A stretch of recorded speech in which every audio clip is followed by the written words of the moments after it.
Hi, welcome to a Minute of Inspiration. We're talking about boldness. Normally, we associate boldness with an act of aggression. Someone goes, does something aggressive, overachieves, conquers something or the other, and we refer to it as boldness. I want to examine, and I want to invite you to examine it with me slightly differently. Throughout our life, we live a life conforming to a certain set of values and beliefs around us. We've been raised in a certain way, we follow a certain tradition, we follow certain ways of the world, and without questioning, we start conforming to it, belong to it, we follow the media and we start believing in a majority opinion, so on and so forth.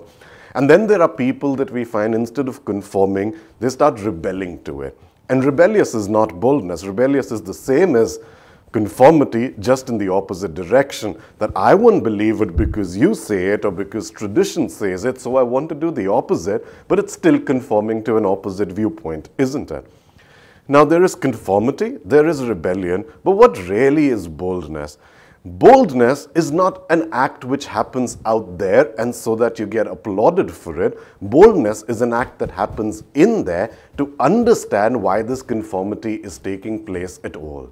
Why should you believe anything that anyone has ever said at all, whether it's in a book, in a scripture, in a religious text, or said by another person? For example, I'm speaking to you. Why should you believe anything at all?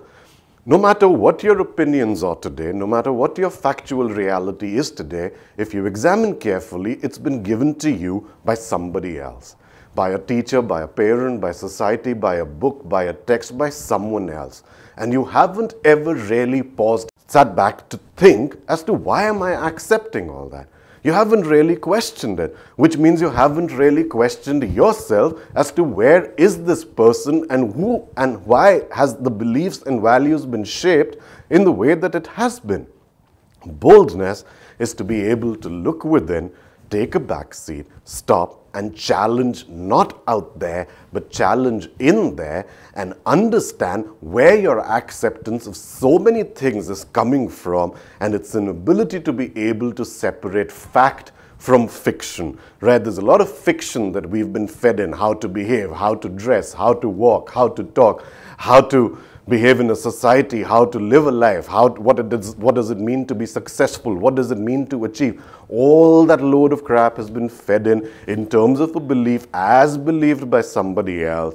But you, my friend, haven't been able to pause, sit back and think as to what the actuality of all that is. And that requires guts, because it requires you to challenge not only the mindset of everyone around you, but it first requires you to be silent in your head and develop the ability to be able to look through it and see for yourself as to what the actuality of your existence is. And when you're able to examine that in a very transparent manner, it needs a very bold heart and a courageous mind to be able to do that. And for me, that is the real boldness. And people who are able to guide others or who are able to lead others have that one quality over and above everyone else, which is that they're able to look within themselves and see through the mess. And once you've seen through your mess, you've automatically seen through the mess of everyone around you. Be bold.